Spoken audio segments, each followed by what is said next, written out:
Dr. Zyxthera had dedicated her life to understanding the fragile nature of existence. In her 40 cycles as head medic aboard the Galactic Unity Station, she had witnessed the delicate mortality of countless species across the galaxy. Each race brought their own unique vulnerabilities, their own ways of breaking. The crystalline Vortak were perhaps the most tragic. Their silicon-based bodies were beautiful to behold, translucent structures that caught and refracted light like living prisms. But they shattered like fragile glass at the slightest impact. Even a minor stumble could send hairline fractures racing through their bodies, spreading like lightning until they collapsed into glittering fragments. Zyxthera had lost too many Vortak patients to count, watching helplessly as their light faded with each spreading crack. The gelatinous Blomari presented a different challenge entirely. Their injuries healed with miraculous speed. Cuts sealed themselves within minutes, punctures closed almost instantly. But every wound left permanent dark scars in their translucent flesh, creating a roadmap of every injury they had ever sustained. The psychological trauma of bearing visible evidence of every hurt often proved more devastating than the physical damage itself. Then there were the metal-boned Kethri, whose titanium alloy skeletal structures made them seemingly invincible. Yet when their bones did fracture, the damage was catastrophic. Their breaks required industrial welding equipment, specialized metallurgy, and months of careful temperature regulation to repair. A single fracture could leave a Kethri disabled for an entire cycle, their bodies rejecting the foreign metals needed for healing. Each species had taught Zyxthera something about the nature of survival and mortality. The Vortak showed her how beauty could be infinitely fragile. The Blomari demonstrated that healing always came with a cost. The Kethri proved that strength was often brittle. She had learned to approach each patient with the reverence due to a miracle, because in a universe so eager to break things, survival itself was miraculous. But nothing in her 4 decades of medical practice had prepared her for humans. The first human medical case arrived on a Tuesday during the station's artificial night cycle. The emergency alarms pierced the quiet hum of the medical bay, and Zyxthera's tentacles immediately began reaching for her instruments before she was even fully conscious. After 40 cycles, emergency responses had become instinct. Emergency medical transport incoming, the station's AI announced. Human construction worker. Multiple trauma. ETA 30 seconds. Zyxthera had been looking forward to treating her first human patient. The species had recently joined the Galactic Unity, and their medical files were frustratingly sparse. Most of the documentation focused on their remarkable adaptability and their unusual tendency to thrive in environments that would kill other species. She had been curious about their physiology. The medical bay doors burst open with a hiss, and chaos erupted. 3 humans rushed in carrying a 4th, their faces grim with concern but not the panic she expected from a species facing mortality. The injured human, Jackson Miller, according to the emergency report, had fallen 3 stories while installing atmospheric processors on Deck 7. Zyxthera's 4 eyes widened in horror as she took in the damage. Jackson's right arm was bent at an impossible angle, twisted in a way that no limb should ever twist. Worse, brilliant white bone protruded through torn flesh, blood flowing freely from the wound. The geometric precision of the exposed bone fragment caught the medical bay's lights, creating a macabre display that made her stomach clench. "Sweet Nebula," she whispered, her voice barely audible above the commotion. In her 40 cycles of medical experience, exposed bone meant one thing: immediate death or amputation. No known species could survive such catastrophic structural damage. The endoskeleton was the foundation of bipedal life. When it failed, everything failed. "Doc, you gotta help him," shouted Marcus Webb, Jackson's supervisor. His voice carried desperation but also something else, expectation. As if he genuinely believed she could fix this unfixable injury. Jack's got 2 kids back on Earth. A little girl who just started school and a baby boy. Zyxthera's tentacles trembled as she activated the emergency protocols. Her movements automatic despite her shock. The medical scanners hummed to life, filling the bay with their diagnostic glow. But even as she worked, she knew the grim reality. I will do what I can," she said, her voice catching with emotion. But you must understand, when the endoskeleton breaches the dermis, when bone penetrates the skin barrier, the limb is typically unsalvageable. The infection risk alone will need to prepare for immediate amputation and prosthetic fitting. I'm sorry. The humans exchanged confused glances, as if she had spoken in an alien language. Their faces showed bewilderment rather than the grief she expected. Amputation? Marcus asked, his voice pitched with confusion. Doc, it's just a broken arm. Just a broken arm? ZYX stared at them in complete disbelief.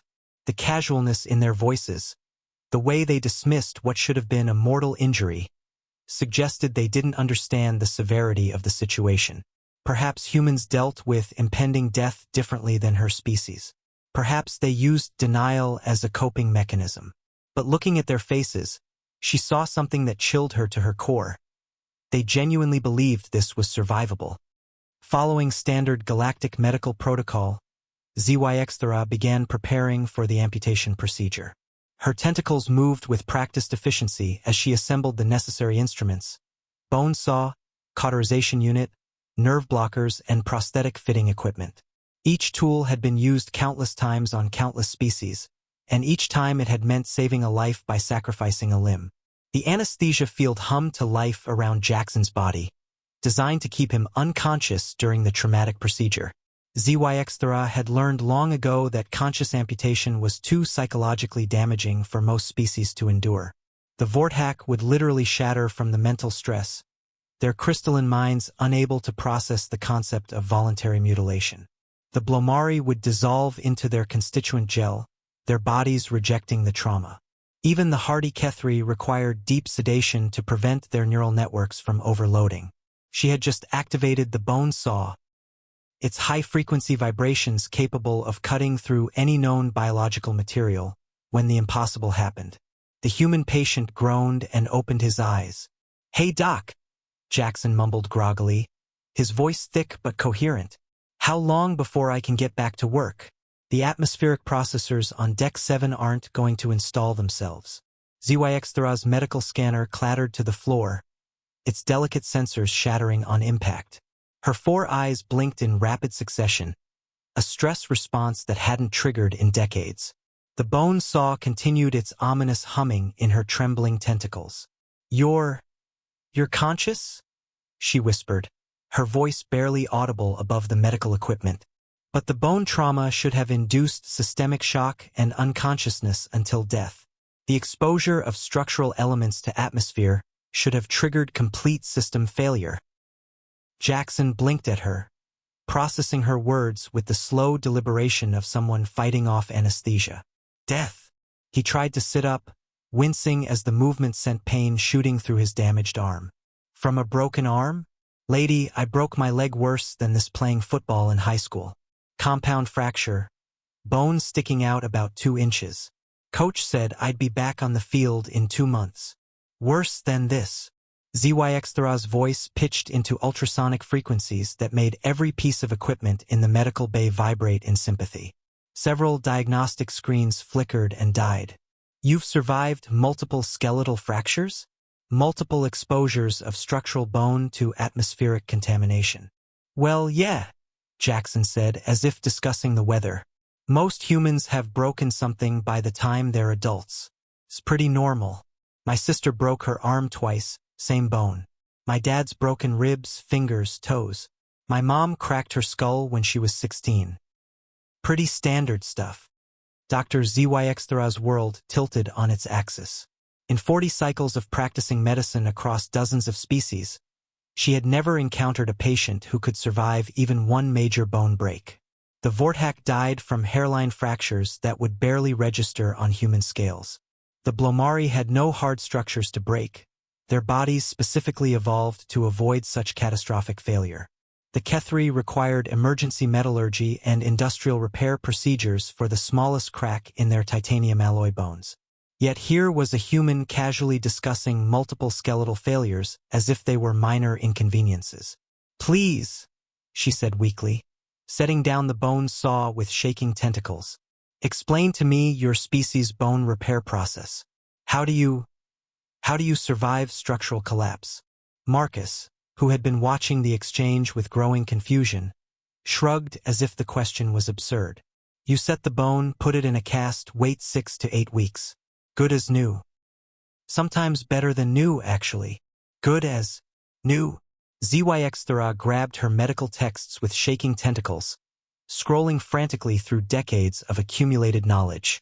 Bones don't regenerate. They're structural elements. Static support frameworks. You might as well claim you can regrow ship hulls or repair quantum matrices through biological processes. Actually, Jackson said conversationally, apparently feeling well enough to join the discussion. Bones heal stronger than they were before. Something about calcium deposits and the body overcompensating for the weakness. I've heard athletes sometimes break bones deliberately to make them stronger, though I think that's probably going too far. The casual way he discussed intentional bone breaking, as if it were merely excessive rather than impossible, sent ZYX's mind reeling. Her species' bones were ceramically fused structures, grown once during childhood and never replaced. Damage meant death or permanent disability. The concept of biological self-repair was relegated to science fiction. You're telling me, she said slowly, that your bones grow back? Like living tissue? Well, yeah, Jackson said, looking at her with concern. Doc, are you okay? You look kind of green. Well, greener than usual. The room spun around ZYX as the implications hit her. If human bones could regenerate, what else could they repair? What other impossible biological processes were they capable of? What kind of death-world nightmare had created a species that treated structural collapse as a temporary inconvenience?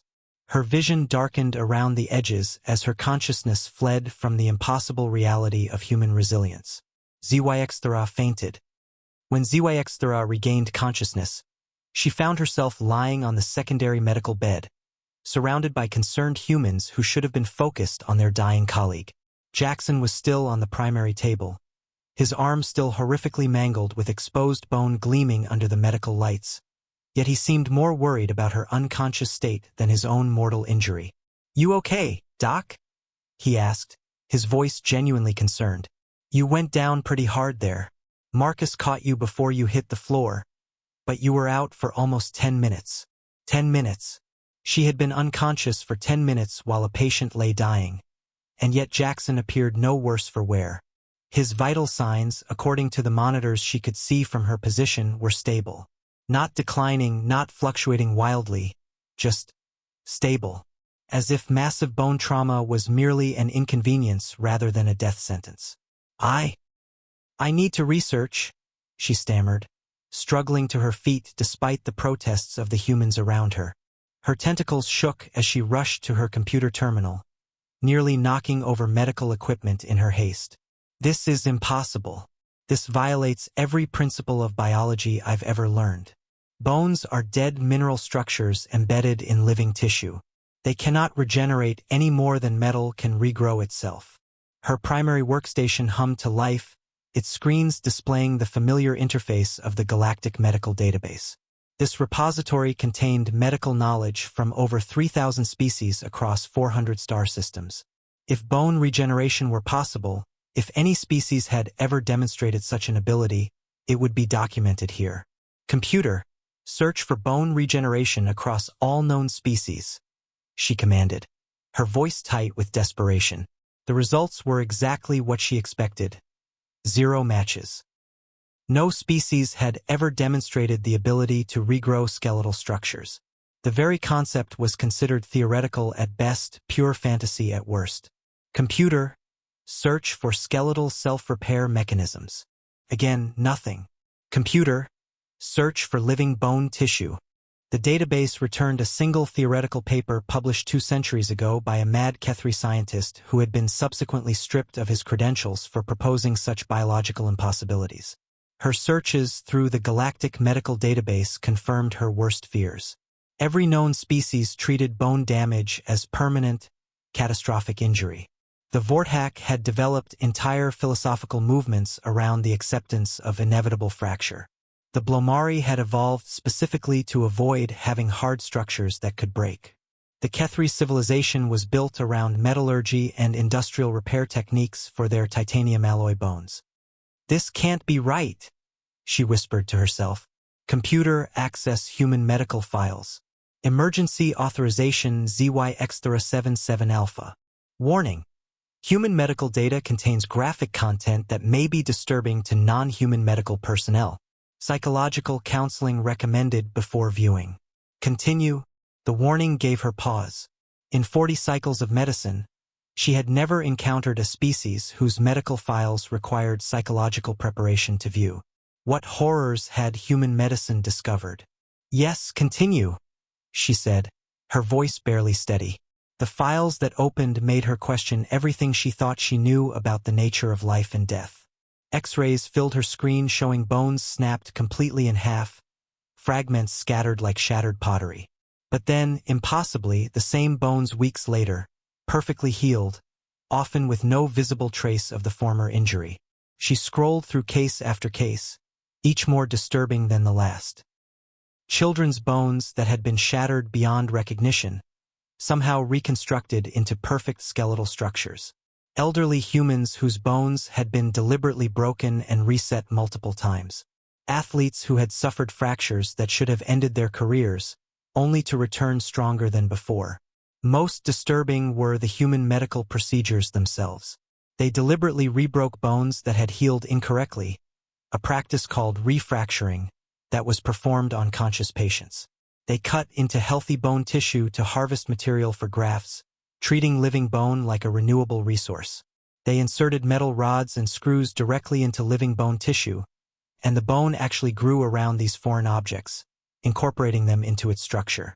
"This is torture," she whispered, scrolling through surgical videos that showed procedures no civilized species would ever consider. How do they survive this systematic mutilation of their own skeletal systems? Survive what? Marcus had approached her workstation, moving with the casual confidence of someone who had no idea he was part of a species of walking impossibilities. "Those are just standard orthopedic procedures. My cousin's a surgeon back on Earth. She does this stuff every day." "Standard?" ZYX's voice cracked like breaking crystal. "You mutilate your own skeletons as routine medical care? You deliberately break and re-break bones as if they were replaceable components." "Well, when you put it like that, it sounds bad," Marcus admitted, scratching his head. "But it works. My dad's had both hips replaced twice, and he's 83. Still plays tennis every weekend and beats people half his age." ZYXthera stared at him in horror. This human's father had undergone multiple surgical procedures to replace major skeletal components. Procedures that would be considered advanced industrial engineering on Kethri homeworld, and he was using his artificially reconstructed skeleton for recreational activities. "What are you people?" she whispered, her voice filled with equal parts terror and awe. Unable to perform the amputation she knew was medically necessary, and faced with humans who seemed genuinely offended by the suggestion, ZYXthera made a decision that went against 4 decades of medical training. She would follow human medical protocols, despite every instinct screaming that she was condemning her patient to a slow, agonizing death. Perhaps, she reasoned desperately, their species had developed some form of technological augmentation that her scanners couldn't detect. Maybe they had nanobiological implants or genetic modifications that weren't registering on her equipment. It was the only rational explanation for their impossible confidence in the face of mortal injury. With trembling tentacles, she carefully aligned Jackson's bone fragments. A procedure that should have been utterly futile, like trying to reassemble a shattered crystal sculpture with hopes it would somehow become whole again. The exposed bone ends were jagged and contaminated, pieces of debris and foreign matter embedded in the fracture sites. By every medical principle she understood, infection would set in within hours, followed by systemic failure and death. Yet she followed the human protocols exactly as documented in their medical files. She cleaned the wound, aligned the fragments with precision instruments, and encased his arm in what humans called a cast, a primitive plaster device that seemed laughably inadequate for containing a complete structural failure. The cast looked like something a child might make in an art class, not a sophisticated medical device capable of preserving life. "See you in 6 weeks, Doc," Jackson said cheerfully as Marcus helped him off the medical table. He moved his injured arm carefully but without the terror she expected from someone facing imminent death. "Thanks for not cutting it off. I'm kind of attached to it, you know?" He grinned at his own joke. 6 weeks, Zoextra repeated numbly, watching them leave. "He'll be dead in 6 hours. Definitely within 12 at the outside." But Jackson didn't die. He returned to the medical bay 3 days later for what humans called a checkup, walking under his own power and complaining only about the itching inside his cast. His vital signs were not just stable, they were improving. The inflammation markers that should have indicated massive infection were actually decreasing. "How are you feeling?" she asked, afraid to hear the answer. "Pretty good, actually," Jackson replied, flexing his fingers. "The pain's mostly gone now. Just feels weird having this thing on my arm." Zyxthera ran every scan she could think of. The results defied explanation. Not only was Jackson not dying, his body was actively repairing the damage. She could see new tissue formation at the fracture site, blood vessels reconnecting, cellular activity that indicated not just healing but actual regeneration. A week later, he returned again, this time moving his arm with even more freedom. Her scans showed the impossible. The bone was actually growing back together, new calcium deposits bridging the gap where fragments had been separated. "This violates every principle of biology," she muttered to herself, comparing scan after scan. Dead tissue cannot regenerate. Mineral structures cannot self-repair. It's like watching metal heal itself. Her assistant, a young Blomari named Glub, oozed over to examine the data with their collective consciousness spread across multiple gel pods. "Doctor," Glub said in their harmonized voice, "perhaps human bones are not dead tissue?" "Don't be ridiculous," Zoexthera snapped, then stopped mid-sentence. She pulled up detailed scans of human bone structure, analyzing them with equipment designed to examine the deepest cellular structures. The readings were beyond impossible. Human bones were filled with living cells, osteoblasts, osteoclasts, osteocytes, all working in perfect harmony to maintain and repair the skeletal structure. Blood vessels ran through the bone matrix like highways, carrying nutrients and removing waste. Nerve pathways provided sensory feedback.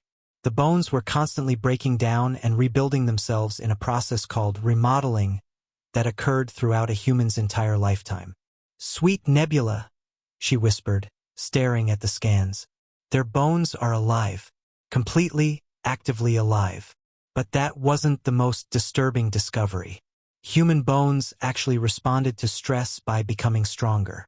Physical pressure and impact caused them to increase their density and structural integrity. It was as if their entire skeletal system was designed to adapt and improve in response to damage. "How?" she whispered, her voice barely audible. "How do they survive with living skeletons that constantly rebuild themselves? What kind of biological nightmare evolution created this?" "Maybe," Glub suggested hesitantly, their gel form shifting with uncertainty. "The question is not how they survive with living bones, but how the rest of us survive with dead ones?" The implications hit Zyxthera like a plasma blast to her consciousness.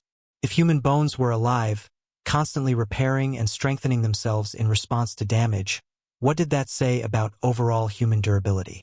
What other impossible regenerative abilities might they possess that they simply took for granted? She began accessing more human medical files, her sense of horror growing with each new discovery. Muscles that rebuilt themselves after injury, skin that sealed cuts and regrew over wounds, internal organs that could regenerate portions of themselves. Even their neural pathways could sometimes reroute around damage. They're not just tough, she realized with dawning terror. They're designed to be nearly indestructible. 3 weeks after Jackson's injury, Zyxthera stood in her medical bay, watching what could only be described as a miracle or a nightmare, depending on one's perspective. Her patient's bone had not just healed. It had completely regenerated with a structural integrity that exceeded the original. The fracture line was barely visible on her most sensitive scans, appearing only as a slightly denser area where the bone had rebuilt itself. "Feels great, Doc," Jackson said, flexing his fingers and rotating his arm through its full range of motion. "Maybe even better than before. Sometimes that happens with breaks. The bone grows back stronger at the stress point." "Better than before?" Zuexthra repeated weakly, her tentacles trembling as she recorded the final measurements. "The bone density at the former fracture site has increased by 12%. The calcium matrix shows enhanced crystalline structure. It is quite literally stronger than the surrounding bone tissue." She had spent the past 3 weeks in a state of obsessive research, diving deeper into human physiology with each passing day. What she had discovered challenged not just her medical knowledge, but her fundamental understanding of what it meant to be alive. Humans didn't just heal from broken bones. They healed from everything with a casual efficiency that bordered on the supernatural. Their skin could seal cuts within hours, forming temporary barriers that prevented infection while new tissue grew beneath. Bruises that would permanently mark a blomari faded completely within days. Muscle tears that would cripple a Kethri for cycles repaired themselves in weeks, often leaving the muscle stronger than before. Even their organs demonstrated regenerative capabilities that defied logic. Livers could regrow entire sections, kidneys could compensate for partial damage, and their hearts could develop new blood pathways around blockages. But perhaps most disturbing was their approach to these miraculous abilities. They considered them completely normal. "Dr. Zyexthera," her assistant Glub interrupted, flowing into the medical bay with urgent undulations in their gel form. "There's been another human injury. Construction accident on Deck 12. The report says it's severe." Zyexthera's tentacles went rigid with dread. After everything she had learned about human physiology, what could possibly constitute a severe injury to a species that seemed designed to survive anything? "What kind of injury?" she asked, though part of her didn't want to know. "Multiple fractures," Glub said, their voice harmonizing with distress. "The human female Katie Anderson fell into the industrial fabricator pit during maintenance. Both legs broken in multiple places, several ribs fractured, left arm snapped, and possible internal injuries. The engineering team estimates she fell approximately 15 meters onto metal debris. In any other species, this would mean immediate death or, at best, a merciful end to suffering. 15 meters was enough to shatter a vorthack into crystalline powder. The impact alone would liquefy a blomari. Even a Kethri would require complete skeletal reconstruction, assuming they survived the initial trauma. Zyexthera rushed to the medical bay, expecting to find a corpse or, worse, someone dying in agony from injuries no biological system could possibly survive. Instead, she found a conscious human woman who was arguing with her supervisor while emergency responders tried to stabilize her on a transport gurney. "I can still work," Katie was saying, her voice strained but determined. "Just give me some crutches and maybe a back brace. The atmospheric recyclers on Deck 15 are behind schedule." "Crutches?" Zyexthera shrieked, her voice reaching frequencies that shattered 3 monitoring devices and sent several small instruments skittering across the floor. "You have multiple structural failures throughout your endoskeleton. You should be in terminal shock. Your nervous system should have shut down from trauma overload." Katie looked confused, as if Zyexthera had asked her why she wasn't speaking in ancient Vulcan. "It's just a few broken bones. I mean, yeah, it hurts like hell, but it's not like I'm dying or anything." "Just a few broken bones?" Zyexthera's voice reached a pitch that only emergency frequencies were supposed to access. "How many times have you damaged your skeletal structure?" "I dunno, maybe 8 or 9 times?" Katie said, wincing as the medical team carefully moved her onto the examination table. "I used to skateboard competitively back on Earth. Broke my wrist twice, my ankle 3 times, couple of ribs during a bad landing at the X Games. Then there was the mountain biking accident where I broke my collarbone, and the rock climbing incident that got my leg. Pretty standard stuff for extreme sports." Zyexthera collapsed into her medical chair, her understanding of biology crumbling like a house of cards in a hurricane. This human had voluntarily and repeatedly damaged her skeleton for recreational purposes. Not only had she survived, She had thrived, continuing to engage in activities specifically designed to cause the kind of injuries that would kill most species. "What kind of death world did you evolve on?" she whispered, her voice barely audible above the medical equipment's humming. Katie shrugged carefully, mindful of her injuries. "Earth's pretty nice, actually. Sure, there are predators and natural disasters and diseases that try to kill you, but you just gotta be tough, you know? Plus, the sunsets are amazing, and the food is incredible once you get past the fact that we eat other living things. Just gotta be tough." The casual way she said it, as if surviving on a planet full of things trying to kill you was simply a matter of attitude, made ZYX realize the horrible, wonderful truth.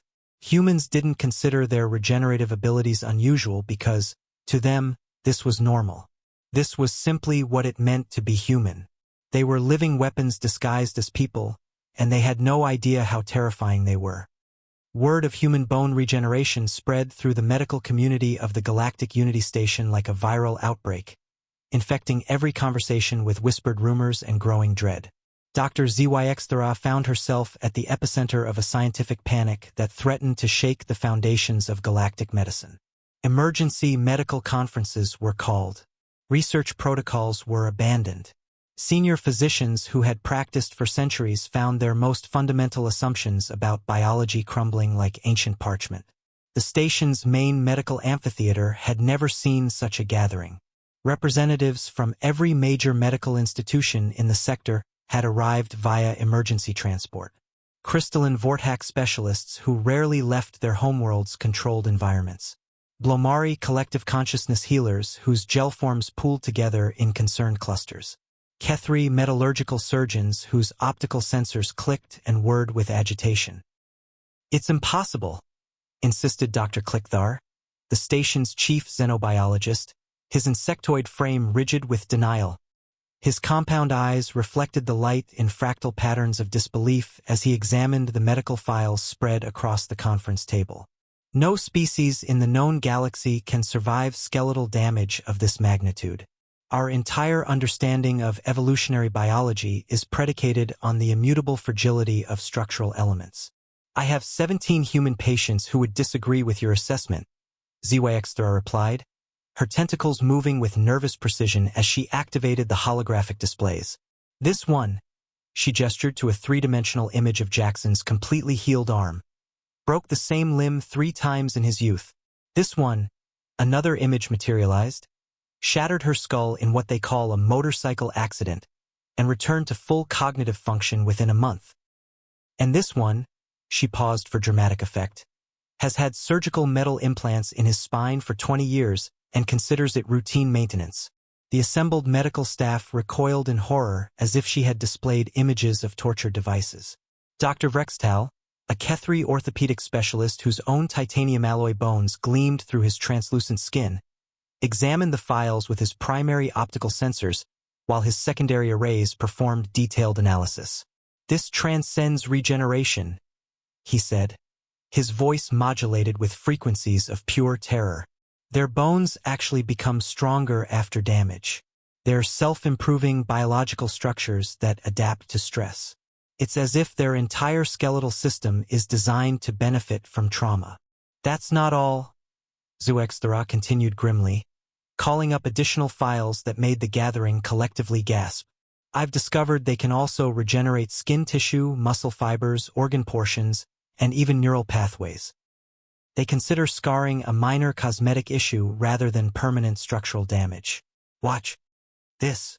She displayed a time-lapse scan of a human patient's liver regenerating after surgical removal of a damaged section. The organ literally grew back, new tissue forming in perfect harmony with existing structures. Dr. Swimlopa, the station's chief Blomari surgeon, spoke for them all, their collective consciousness rippling with distress.